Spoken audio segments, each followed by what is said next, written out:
오늘도 역시 마태복음 13장 본문을 통해서 예수님의 비유를 우리가 함께 나누려고 하고요.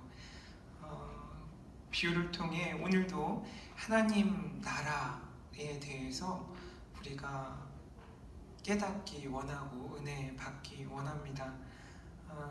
비유가 여러 가지가 등장하는데 천국은 마치 사람이 자기 밭에 갖다 심은 겨자씨 같다.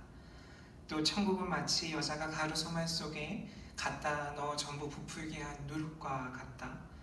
또 밭에 감추인 보화와 같다. 또 좋은 진주를 구하는 그런 장사와 같다. 바다에 치고 각종 물고기를 모으는 그런 그물과 같다. 라는 여러 비유들이 오늘 본문 말씀입니다. 그래서 이 비유들을 통해 천국은 마치 무엇과 같다라고 말씀하시는 예수님의 그 말씀대로 하나님 나라에 대해 우리가 알게 되죠.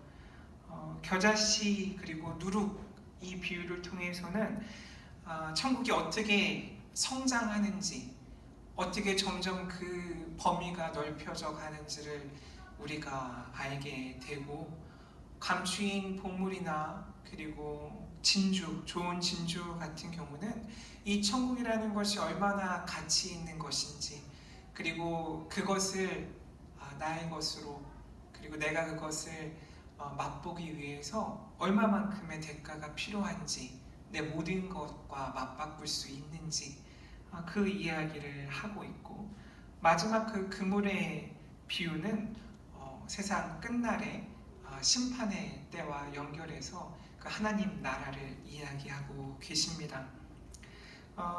예수님이 비유를 사용하신 이유는 결국 하나님과 어떤 관계를 우리가 맺게 되는가의 문제와 연결이 됩니다. 예수님 자신이 어떻게 하나님 체험을 하셨고 그가 꿈꾸는 하나님 나라, 이 땅에서 펼쳐질 하나님 나라가 어떤지 사람들에게 보이심으로 해서 너희도 하나님의 자녀가, 그리고 나를 따르는 제자가 되었으면 좋겠다라는 그 말씀을 하시는 거죠. 그래서 이 비유를 듣는 사람들이 하나님과 새로운 관계를 맺게 하기 위해서 그들의 눈높이와 그들의 언어로 하나님과 좋은 관계를 맺고 살아가면, 이런 나라가 하나님의 영향권 안에 있으면 이런 일들이 너희 삶 가운데 이루어진다라는 것을 사람들에게 이야기하기 위해서 이 비유라는 방법을 택하신 거죠. 그리고 이 비유라는 방법은 보통 우리가 정상이라고 생각하는 그런 것들을 파괴하는 경향들이 있죠. 그리고 우리가 중요하게 여겼던 것들, 우리의 우선순위를 뒤집어 엎는 그런 특성들이 있습니다. 그래서 그 가운데 새로운 가치, 새로운 우선순위를 우리가 이 비유를 듣는 사람들이 발견하게 하죠. 그거 자체가 하나님 나라의 특성이 아닌가, 이 비유들을 묵상하면서 생각하게 됩니다. 오늘 비유가 많고 또 이 각각의 비유만으로도 여러 가지 말씀을 나눌 수 있어서 오늘 시간에 허락하는 한에서 두 가지 비유만 함께 나누며 은혜 나누려고 하는데, 첫 번째는 33절 천국은 마치 여자가 가루 서말 속에 갖다 넣어 전부 부풀게 한 누룩과 같다, 이 비유와, 그리고 44절 천국은 마치 밭에 감추인 보화 같으니 사람이 이를 발견한 후 숨겨두고 기뻐하며 돌아가서 자기의 소유를 다 팔아 그 밭을 사느니라. 이 두 가지 비유를 중심으로 같이 묵상하려고 합니다. 먼저 33절 누룩 비유는 겨자씨 비유와 같은 선상에 있죠. 하나님 나라가 어떻게 확장되어 가는지, 아마도 그 당시 사람들에게 이 겨자씨나 이 누룩의 비유는 충격을 주지 않았을까 생각을 합니다. 이 비유를 듣고 있는 사람들의 정서는 안정적이고 질서정연한 그런 것들이 하나님 사랑과 더 어울린다라고 생각했던 사람들이죠. 그런데 겨자씨나 누룩은 그런 것들과 거리가 멀죠. 겨자씨만 해도 흔히들 비교해서 생각하는 레바논의 백향목, 너무 멋있고 쭉쭉 키가 커서 성전의 그런 재료로 쓰이는 그런 좋은 나무, 그런 나무가 아니라 흔히 잡초라고 여기는 키가 커봤자 사람 정도의 키밖에 크지 못하는 그런 겨자를 예로 들어서 하나님 나라에 대해 이야기하고 있으니까요. 누룩도 마찬가지죠. 누룩은 부패의 상징이었어요. 썩는 거잖아요.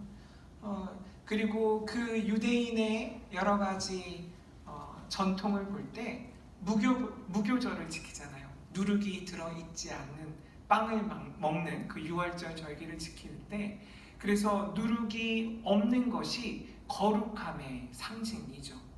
근데 반대로 누룩이 들어가서 이 밀가루가 부푸는 그 상황을 하나님 나라라고 예수께서 말씀하고 있잖아요. 그래서 그 당시 사람들에게 이 누룩의 비유는 큰 충격을 주지 않았을까라는 생각을 합니다. 또 44절 밭에 감추인 보화의 비유는 보물이라는 그 자체로만 봤을 때는 하나님 나라와 어울리는 그런 이미지죠.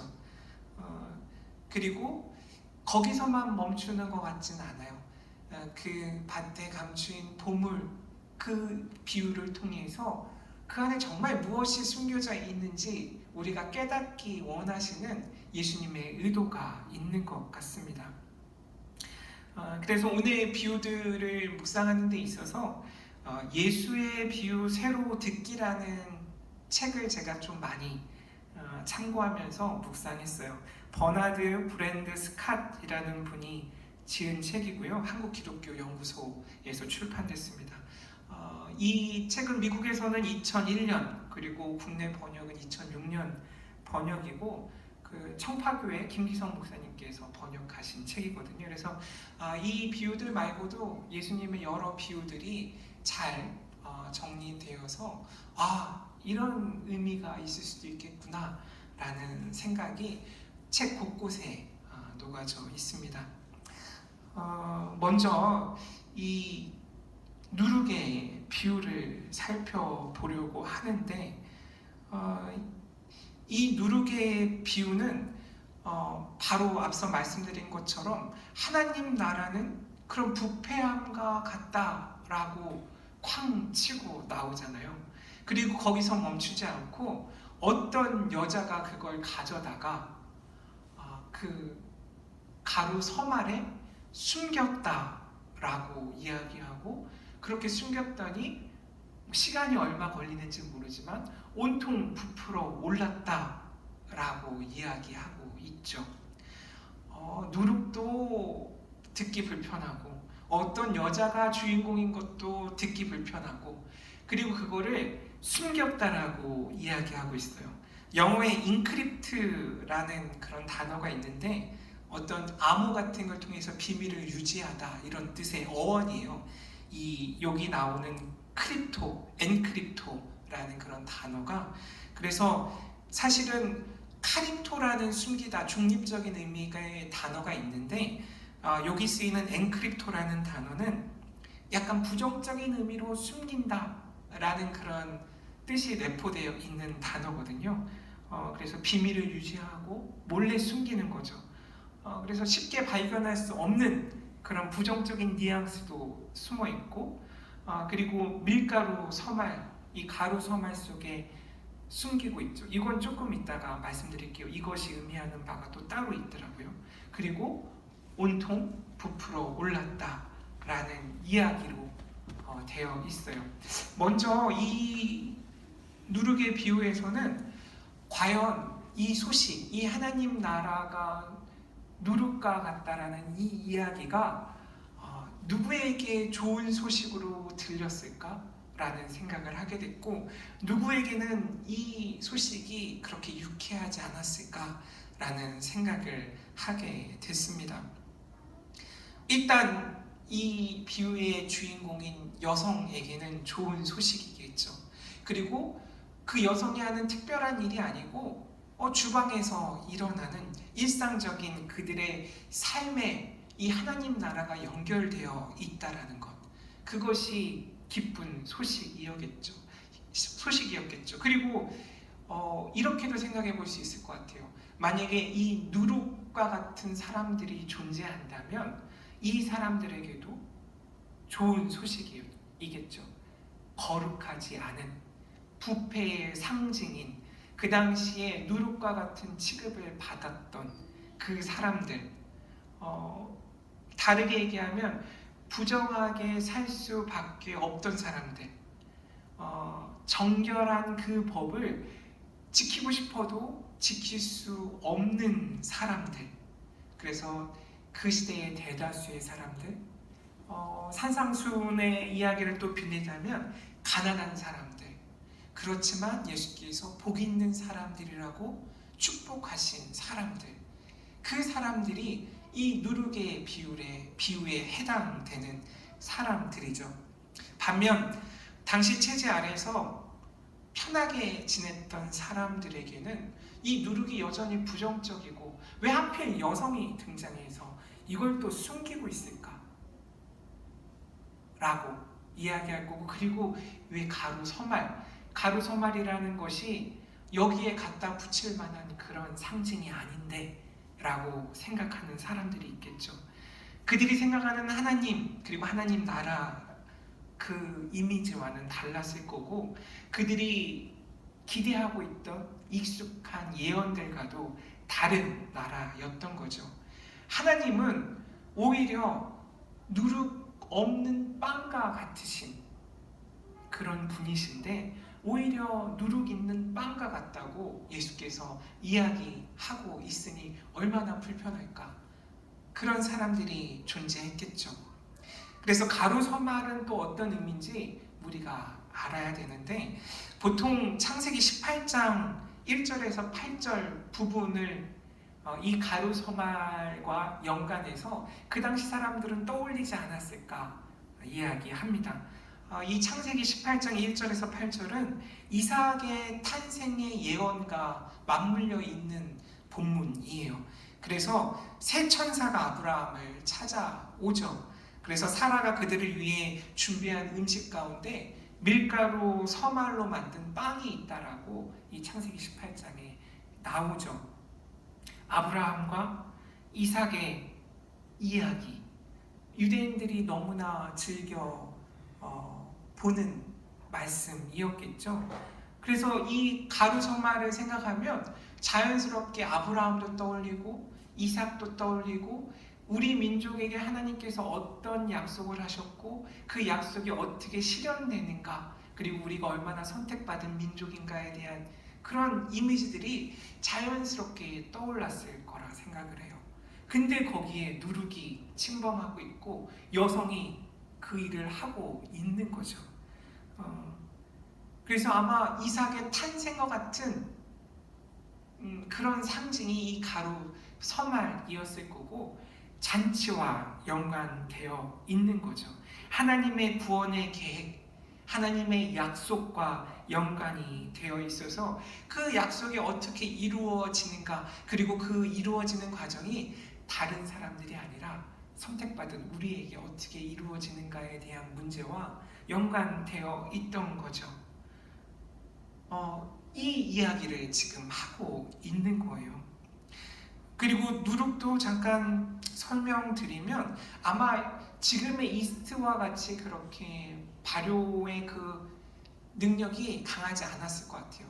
이미 먹었던 빵들을 이렇게 가루를 내서 보관하고 있다가 그것을 다시 넣는 형태였을 테니까 먹을 빵도 넉넉지 않았을 텐데, 다음 빵을 만들기 위해서 그 효모를 보관하는 것, 그거 자체도 가난한 이들에게 쉽지 않은 일이겠죠. 그래서 많지 않았을 것 같고, 그리고 이 가루서말이라는 것은 아마 한 10명 이상이 한꺼번에 먹을 분량의 이라고 보통 이야기해요. 그래서 이 창세기 18장에서 천사들을 대접했던 그 양이 새 스아, 뭐 또 다른 그런 도량형으로 하면 한 에바, 그리고 이걸 또 다른 도량형으로 변환하면 열 오멜, 뭐 이런 식으로 변환할 수 있는데, 이 한 오멜이라는 것이 보리 한 단 정도라고 하거든요. 그래서 열 오멜이면 꽤 많은 사람들이 먹는 양. 그래서 뭐 사람이 먹는 양보다 다르겠지만 뭐 아무튼 10명 이상, 그리고 뭐 많은 사람들이 한꺼번에 먹을 수 있는 그 양이라고 보통 이야기합니다. 어쨌든 이 누룩의 비유 안에 많은 불편함들이 도사리고 있고, 그리고 이 이야기를 듣는 사람들, 그들의 자부심을 건드리고 있다라는 것을 우리가 알게 되죠. 이걸 우리식으로 한번 생각을 해보면, 이 누룩이 가루 섬 아래 들어가서 부풀어 올랐다라는 것은 내가 어디에 있는지를 알게 하는 사건이고, 나의 근원이 어디와 연결되어 있는지를 깨닫게 하는 사건이죠. 그리고 그것이 깨달아지는데 누룩이 필요하다라고 말하고 있는 것이고, 그리고 그것을 깨닫게 하는 그 결정적인 역할을 하는 사람이 내가 평소에 중하게 여기지 않는 사람이 그 역할을 할 수 있다라는 그 이야기를 하는 거죠. 그리고 그것이 부글부글 끓어오르잖아요. 그래서 부풀어 오르는 상황이죠. 보통 이 누룩을 넣고 발효가 될 때 부글부글 끓어오를 때 나오는 것이 아마 이산화탄소라고 제가 알고 있는데, 이 누룩을 만나서 내 안에 혹은 우리 공동체 안에 포함되어 있던 그 무엇인가가 밖으로 배출되는 그런 현상을 우리가 접하게 되는 거잖아요.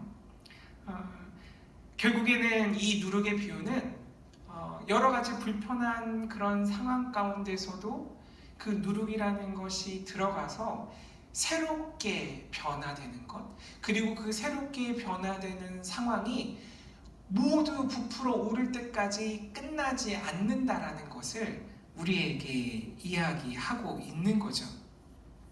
그래서 나는 어떻지? 라는 생각을 하게 됐어요.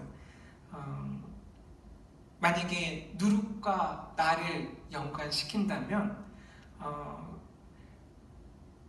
나는 어딘가에다 누룩을 숨기는 사람인가?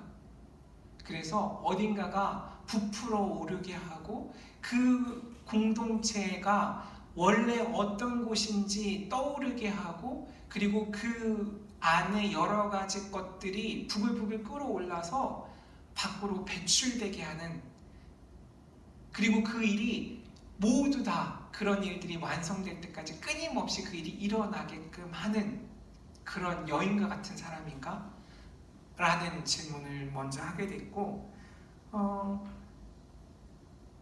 또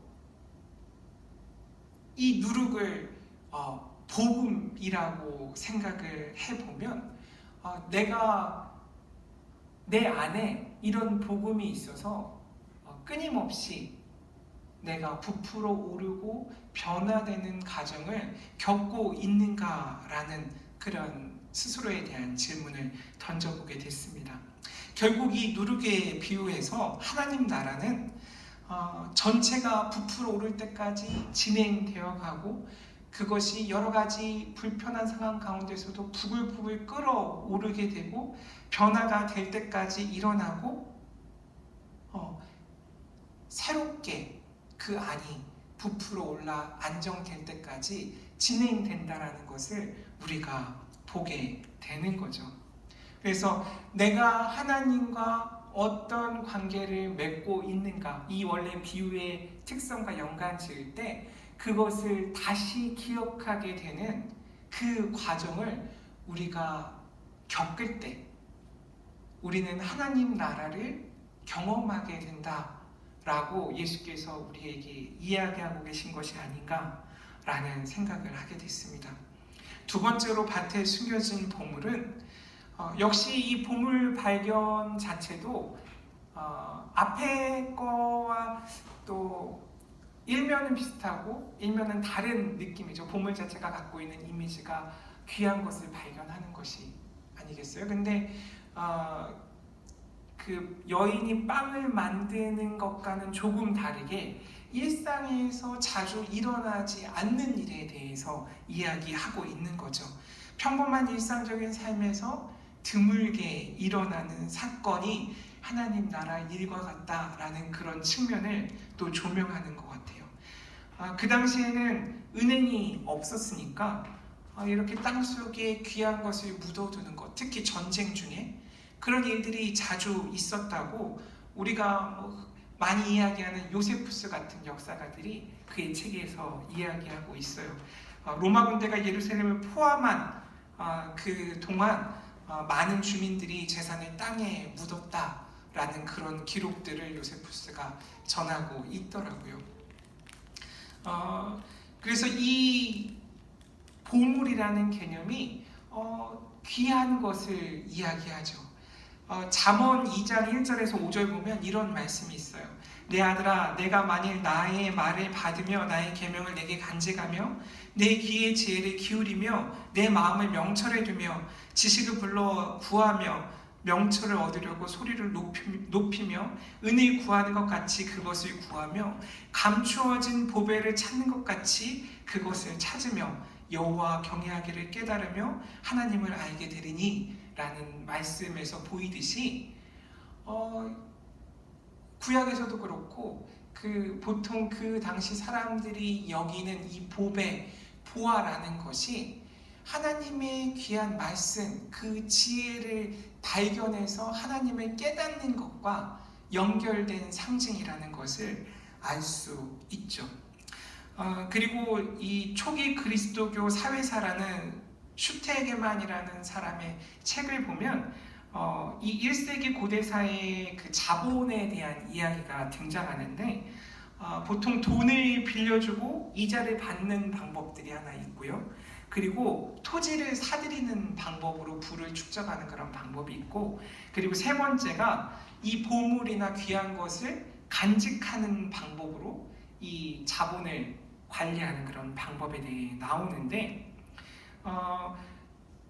이 어떤 것이든 오늘 등장하는 농부처럼 누군가의 밭을 대신 경작하는 사람들에게는 쉽지 않은 자본을 관리하는 방법일 텐데 그런 농민이 밭에서 보물을 발견하고 땅을 소유하게 되는 놀라운 일에 대해서 이야기하는 거죠.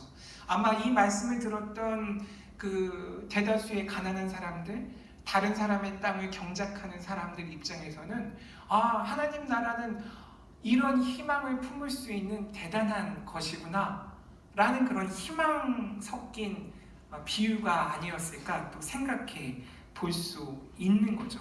늘 다른 사람의 땅만 경작해야 됐고 다른 사람의 돈을 빌려서 살 수밖에 없었던 사람들에게 너도 보물을 간직해서 내 보물이 있다라고 이야기할 수 있고, 그리고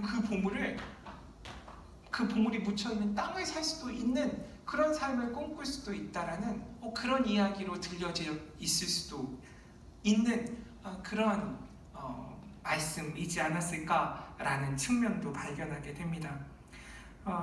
이렇게 자본을 보물처럼 간직하는 방법, 보통 사람들의 그런 자본을 소유하는 방법이지만 땅을 매입하는 것, 이것은 아무나 할 수 없는 방법이었기 때문에 아무튼 이 밭에 감추어진 보물의 비유에서도 그 당시에 흔하지 않은 일반 사람들이 들었을 때 어떻게 그럴 수 있지? 라는 생각이 자연스럽게 들었을 거라 생각을 합니다.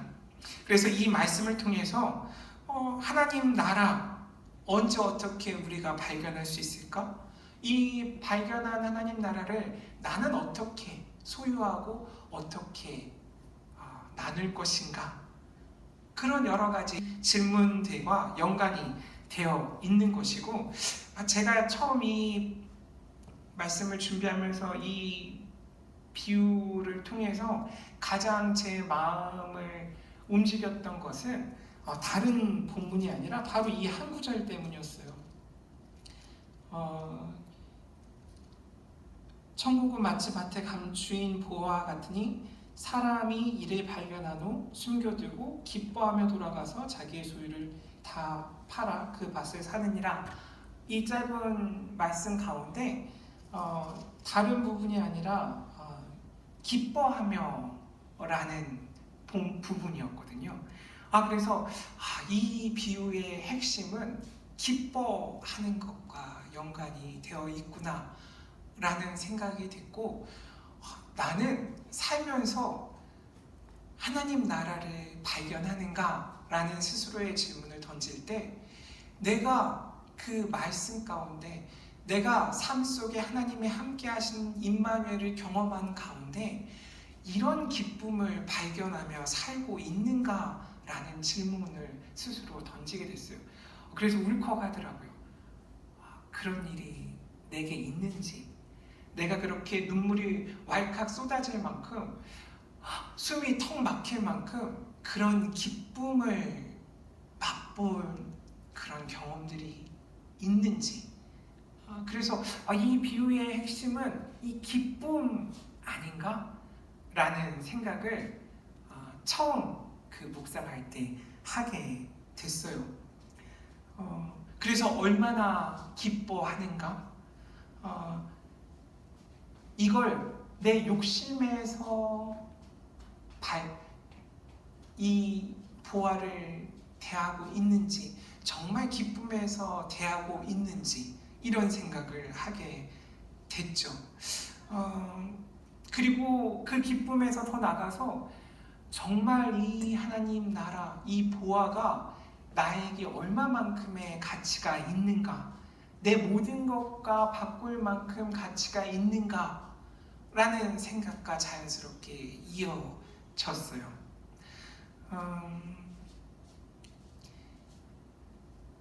근데 거기서 끝나지 않는다라는 것을 또 생각하게 됐는데, 사실 이 보화가 숨겨진 밭을 소유하고 그것을 유지한다라는 것은 팔레스타인 그 지역 1세기에는 쉽지 않은 일이죠.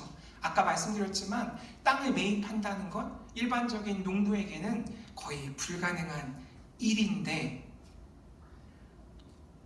이것을 사서 땅속에 묻어두고 있는 행위가 과연 어떤 행위인가 다시 생각하게 되는 거죠.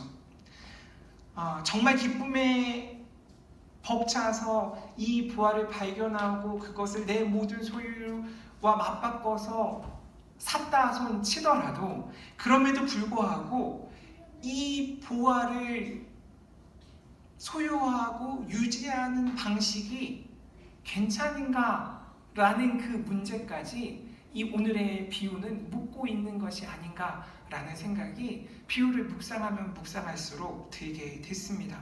결국 그 기쁨과 그 가치를 어떻게 내가 소유하고 유지하고 나눌 것인가의 문제, 그 문제를 예수께서 묻고 계시다라는 것을 깨닫게 됐어요. 그 기쁨을 숨기고 있을 것인가? 나눌 수는 없을까? 그 가치 있는 것이 어떻다고 다른 사람들에게 설명할 수는 없을까? 전할 수는 없을까? 라는 이야기죠.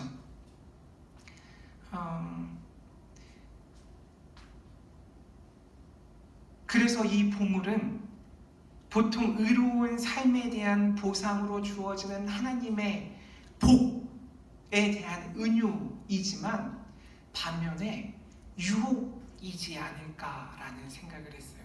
우리가 하나님께 복을 받잖아요. 하나님을 알게 돼서, 예수 그리스도를 알게 돼서, 복음을 알게 돼서 그것이 우리 삶의 큰 복이죠.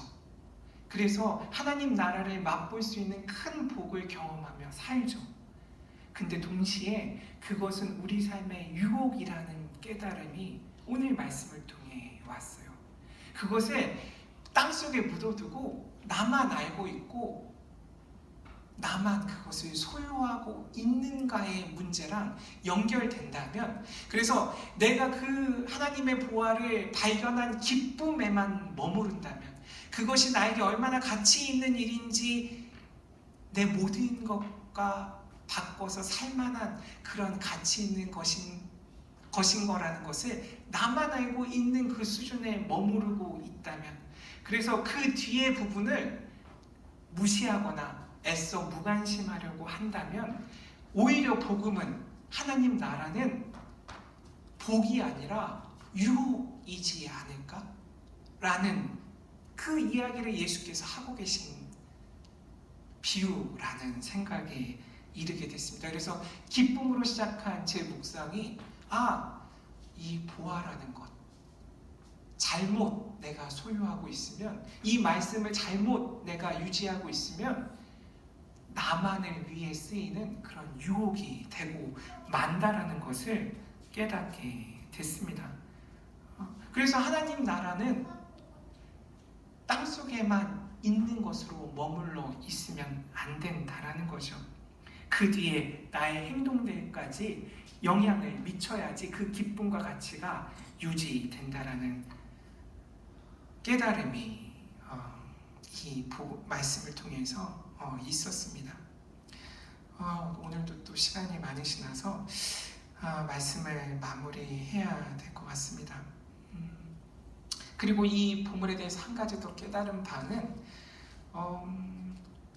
이 보물을 구매하는 그 표현이 있잖아요. 아고라조라는 단어예요. 이 단어가 고린도전서 6장 20절 그리고 갈라디아서 3장 13절 이런 데 보면은 구속이라는 단어로 쓰이거든요.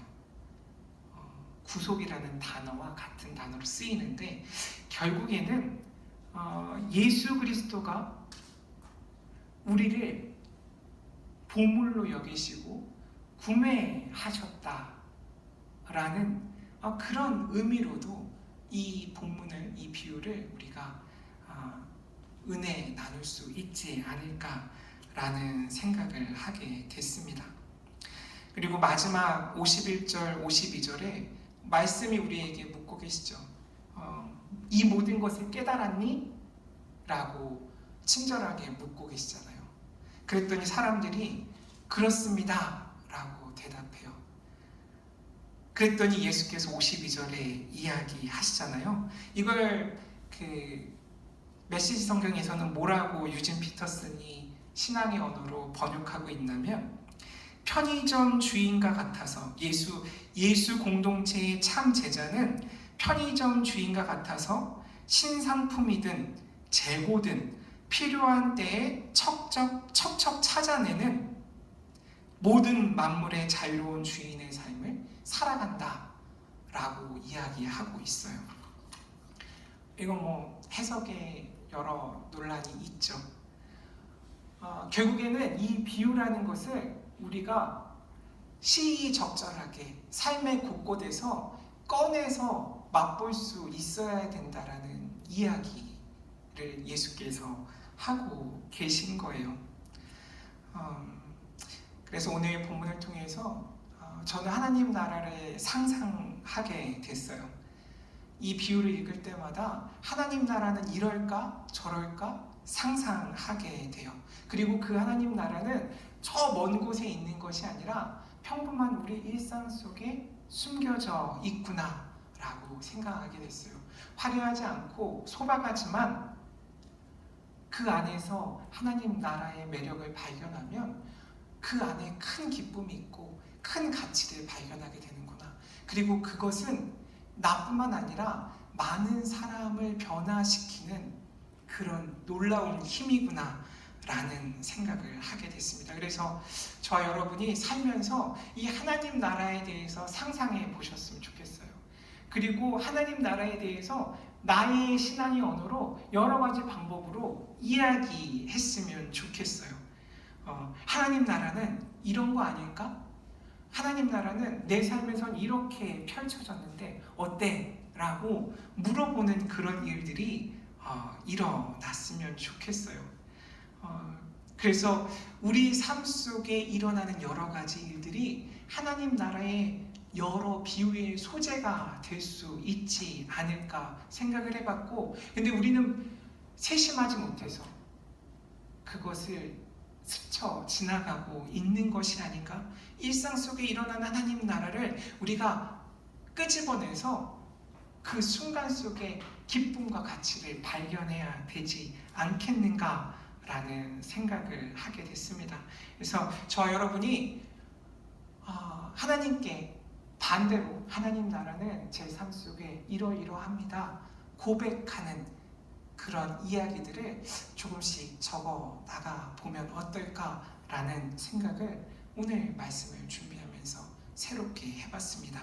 그렇게 하나님 나라를 경험하는 저와 여러분 되시기를 바랍니다. 기도하겠습니다. 하나님 감사합니다. 오늘 하나님 나라의 여러 비유들, 그리고 특히 누룩과 밭에 감추어진 보화를 통해서 예수께서 우리에게 말씀하신 하나님 나라가 어떠한지 오늘 말씀을 통해서 함께 나누고 깨닫는 기회를 얻었습니다. 저희 삶 속에 분명 이 예수께서 말씀하시는 하나님 나라가 존재함을 저희들이 고백합니다. 그것이 어떤 모습으로, 어떤 형태로 저희들에게 다가오는지 저희들이 미처 깨닫지 못하고 지나갈 때가 있을 줄 압니다. 그 하나님 나라 발견하게 하시고, 그 하나님 나라를 발견할 때 우리가 여러 가지 것들로 부풀어 오르게 하시고, 또 큰 기쁨을 맛보게 하시고, 그 안에서 새로운 가치와 이것이 주는 놀라운 변화의 힘을 나 혼자뿐만 아니라 주 예수의 말씀을 함께 나누고자 하는 많은 이들과 나눌 수 있는 귀한 주님의 제자, 하나님의 자녀 되게 하여 주시옵소서. 예수님의 이름으로 간절히 기도드립니다. 아멘.